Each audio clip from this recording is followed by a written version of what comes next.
1980 నాటికి రాయలసీమలో చేతికి రక్తం మరక అంటని నేత ఉన్నారా అని ప్రొద్దుటూరు మాజీ ఎమ్మెల్యే రాచమల్లు శివప్రసాద్ రెడ్డి అన్నారు. రక్తపు మరక అంటకుండా అసెంబ్లీ గేటు పట్టుకున్న నేత ఎవరైనా ఉన్నారా అంటూ సంచలన వ్యాఖ్యలు చేశారు. రెండు పార్టీల్లో ప్రతి లీడర్ ఇంటి పేరు రక్తంతో తడిసిపోయిందన్నారు. పగలు ప్రతీకారాల విషయంలో టీడీపీ కాంగ్రెస్ వేరు కాదన్నారు రాచమల్లు శివప్రసాద్ రెడ్డి. రాజారెడ్డి ఒక్కరే కాదు అందరూ కూడా సమాధానం చెప్పాల్సిందే అన్నారు. 1980 సంవత్సరం నాటికి ఈ రాయలసీమ, కడప, కర్నూలు, అనంతపురం జిల్లాలలో,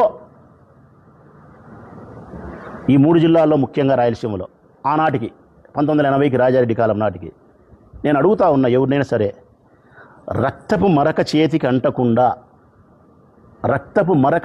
అంటకుండా ప్రత్యక్షంగానో పరోక్షంగానో అసెంబ్లీ గేటు ఈ చేత్తో పట్టుకున్నటోడు ఒక ఎమ్మెల్యేని చూపిస్తావా నాకు?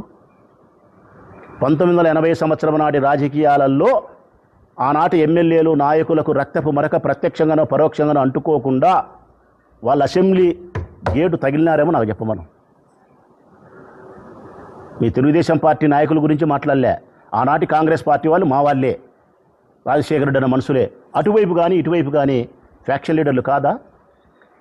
ఇంటికి కాదు మనిషికి ముందుండే పేరు ఉంటుంది కదా, రాచమల్లు.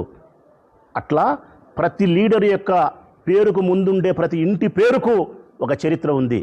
ఆ చరిత్ర రక్తంతో తడిసిపోయింది ఆనాడు. కారణం, వారసత్వంగా తండ్రులు ఇచ్చినారు.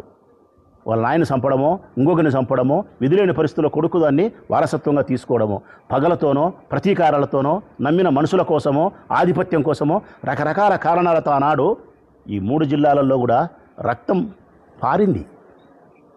ఇందులో నేను లేను, నువ్వు లేవు మిత్రులారా. తెలుగుదేశం లేదు, కాంగ్రెస్ లేదు. అందరము భాగస్థులమే, అందరము బాధితులమే, అందరము ఈ పాపానికి సమాధానం చెప్పాల్సిన వాళ్ళమే. మరి అట్టడప్పుడు రాజారెడ్డి ఒక్కడే సమాధానం చెప్పాలన్నా ఈ పాపానికి? రాజారెడ్డికి ఒక్కడే ఫ్యాక్షనిస్టా ఆనాడు? గుల్లకుడి శివాడి కాదా? గుల్లకుడి శివాడి మావాడు. ఇప్పుడు ఆనాడు తెలుగుదేశం ఫ్యాక్షనిస్ట్ కాదా? దేవుడి సోదరులు ఫ్యాక్షనిస్టులు కాదా? వరదరాజరెడ్డి ఫ్యాక్షనిస్ట్ కాదా? ఎంవి రమణారెడ్డి మావాడు ఫ్యాక్షనిస్ట్ కాదా? పరిటాల శ్రీరామ్ ఇప్పుడు ఫ్యాక్షనిస్ట్ కాదా?